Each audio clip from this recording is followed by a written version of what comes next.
trouve qu'il y a une certaine beauté quand tu te perds parce que maintenant tous les chemins deviennent une possibilité. Tu n'as plus le choix entre juste deux passages. Tu peux aller n'importe où et ça peut être la bonne porte. Ça peut être la bonne sortie. Et c'est ça que je trouve beau dans le fait de se perdre. C'est que quand tu ne sais plus qui tu es, alors tu peux devenir qui tu veux être. Et c'est ça qui est beau, c'est que récemment je me suis perdu et je savais plus vraiment quoi faire de ma vie.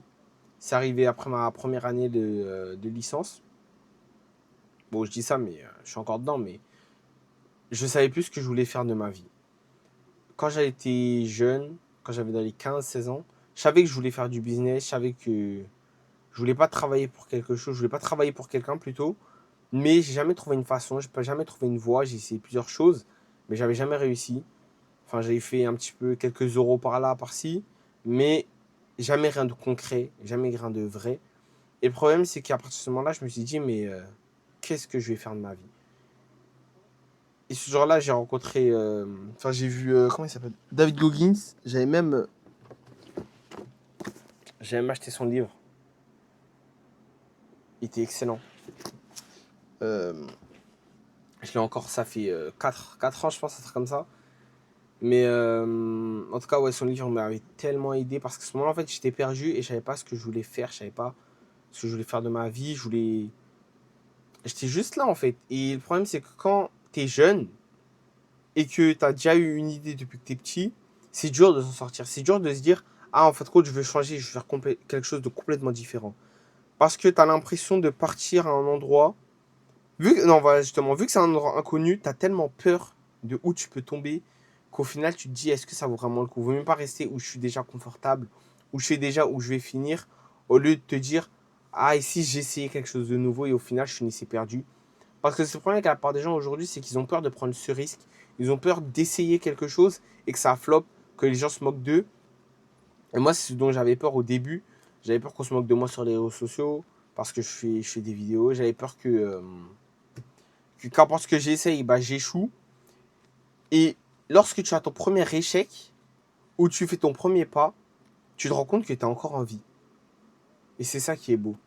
C'est quand tu te rends compte que les peurs que tu avais chaque jour, les choses que tu te disais, non, mais si je le fais, je vais mourir. Si je le fais, il y a trop de cas possibles où je suis dans la mauvaise, je suis dans la mauvaise partie, je suis dans le pire des cas. J'ai pas envie de le faire. J'ai peur de le faire, j'ai peur de lancer. Et après ce premier pas, lorsque tu réalises que tu es en vie, que tout va bien, tu te dis, et si j'en prenais un deuxième? Si j'en prenais un troisième, un quatrième, un cinquième, mais au final, tu finis par courir. Et c'est ça que je trouve beau, c'est que quand tu décides enfin de prendre un risque, alors que toute ta vie, tu t'es dit que tu n'allais jamais bouger de où tu es actuellement, c'est vraiment une des plus belles choses que tu puisses te faire, parce que tu vis enfin comme l'être humain a été désigné pour. Tu n'es pas censé juste rester dans les limites de quelqu'un, dans les rêves de quelqu'un, parce que c'est ta propre vie. C'est ta propre vie, tu as tes propres choix, tu fais les choses que tu veux faire.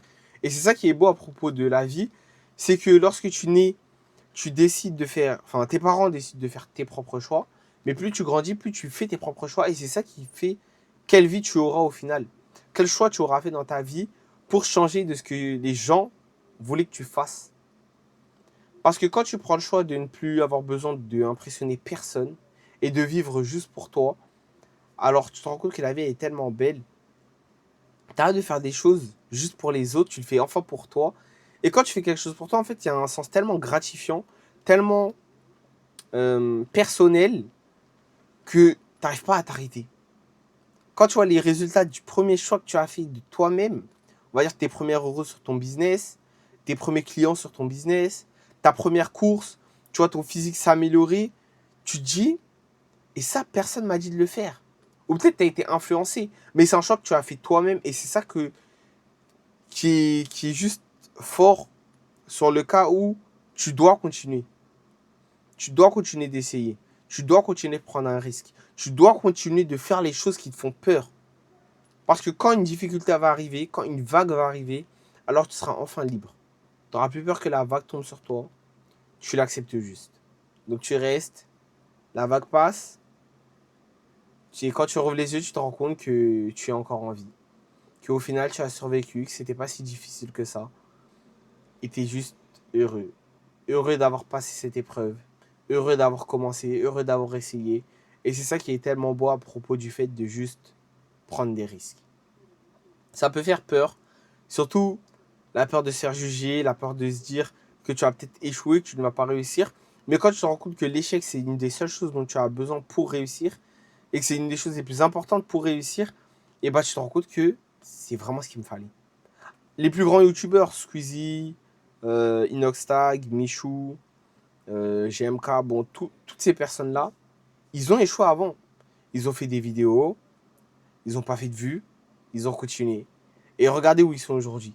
En fait, ils se rendent compte que c'est vraiment une question de j'échoue et je recommence. J'échoue, je m'améliore et je recommence. Et quand tu commences à faire ça toute ta vie, bien sûr, tu vas atteindre le sommet.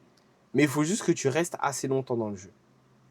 C'est vrai que j'avais fait une vidéo aussi sur ça, sur Vozinha, le goal du Cap-Vert, qui a maintenant à 40 ans et en quelques jours est passé de 40 000 abonnés, un truc comme ça, à 12, 13 millions peut-être. Il doit être à 12 ou 13 millions aujourd'hui. Et c'est juste exceptionnel. C'est vraiment de te dire, il a 40 ans, il aurait pu se dire, ouais bon, mes rêves sont terminés, je vais pas pouvoir aller plus loin, je m'arrête là. Et pourtant, il a fait ce pas aujourd'hui. Il a fait ce pas en plus, il s'est dit, je vais faire goal pour la Coupe du Monde. Et regarde où il est aujourd'hui. Regarde la réussite qu'il a eue parce qu'il a décidé de se montrer un jour de plus. Alors toi, qu'est-ce qui t'empêche de choisir un jour de plus? Qu'est-ce qui t'empêche de faire ce pas en plus aujourd'hui pour devenir une meilleure personne? On a toujours dit qu'il fallait être 1% meilleur chaque jour et c'est vraiment tout ce qu'il te faut. On ne te demande pas de faire des exploits chaque jour. On ne te demande pas de faire un truc exceptionnel chaque jour. Juste avoir la foi et faire le pas aujourd'hui. Et le pas demain. Et le pas le surlendemain. Parce que c'est tout ce qu'il te faut pour avoir ce que tu veux. C'est tout ce qu'il te faut pour atteindre tous les objectifs que tu t'es fixés.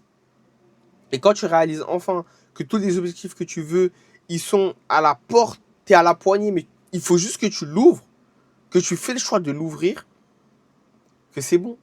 Tu es arrivé. Et quand tu arrives à ouvrir cette porte, c'est terminé. C'est une descente. Tu glisses sur la réussite, tu glisses sur tout ce que tu voulais faire. Mais avant, bien sûr, avant d'ouvrir cette porte, c'est dur. Il faut de la discipline, il faut du travail, il faut de la consistance, il ne faut pas abandonner, il faut de la persistance. Et quand tous ces requis, tu les as enfin, et bah, tu peux seulement réussir. Et c'est ça que je trouve vraiment beau sur le fait d'essayer encore une fois, de ne pas avoir peur de l'échec et de continuer de s'entraîner, de s'améliorer chaque jour. Parce qu'en réalité, c'est vraiment tout ce qui compte. Se proposer chaque jour et de travailler dur. Parce que là, en fait, c'est le moment de tout donner au final. C'est les vacances pour la plupart des personnes qui me regardent sur moi entre... qu'importe votre âge, mais en tout cas de l'université, du lycée jusqu'au collège peut-être. C'est le moment où c'est les vacances. Alors c'est vraiment le bon moment pour tout donner. Bien sûr, profitez des vacances. Passez du temps avec votre famille, vos amis. Passez du temps à parler avec eux, avec tout le monde. Essayez d'aller en vacances au moins 1 ou 2 fois. Mais restez concentré sur vos objectifs. Travaillez dur sur vos objectifs parce qu'au final, ces vacances-là, soit vous les utilisez et vous faites tout ce que vous êtes promis. Parce qu'au final, on se rend pas compte que 2 mois, c'est tout ce qu'il faut pour commencer. Peut-être pas pour réussir, mais pour commencer. Et après, dans 6 mois, tu verras une explosion, tu seras une différente personne. Alors vraiment, essaye tout aujourd'hui. Essaye de te réveiller plus tôt. Ne te réveille pas à 11 heures, essaye de te réveiller à 7 heures, 8 heures. Si tu peux, à 6 heures. Travaille sur ton objectif. Pas 1 heure, 2 heures, au moins 4, 5 heures. Et apprends. Apprends quelque chose de nouveau. Essaye quelque chose de nouveau. Va du côté inconfortable de la vie. Et à la fin des vacances, regarde à quel point tu as grandi. Parce que c'est tellement beau de se voir grandir, c'est tellement beau de se voir que tu t'es tellement amélioré qu'au final, c'est vraiment ce qu'il faut faire. Alors, continuez de travailler chaque jour, continuez d'avancer chaque jour. Entourez-vous des bonnes personnes et parlez. Parlez avec vos amis, parlez avec votre famille. Entourez-vous de personnes qui parlent de leurs objectifs, mais pas seulement qui parlent, mais qui le font, qui travaillent chaque jour et qui vous ramènent à être meilleur. Parce que comme on dit, le faire... attention. Le faire renforce le faire. Ça veut dire que entoure-toi de personnes qui veulent s'améliorer, qui veulent devenir forts, qui veulent devenir les meilleurs. Et par ce biais, deviens le meilleur toi aussi. Bon, en tout cas, merci de m'avoir écouté et on se voit au sommet, les frères.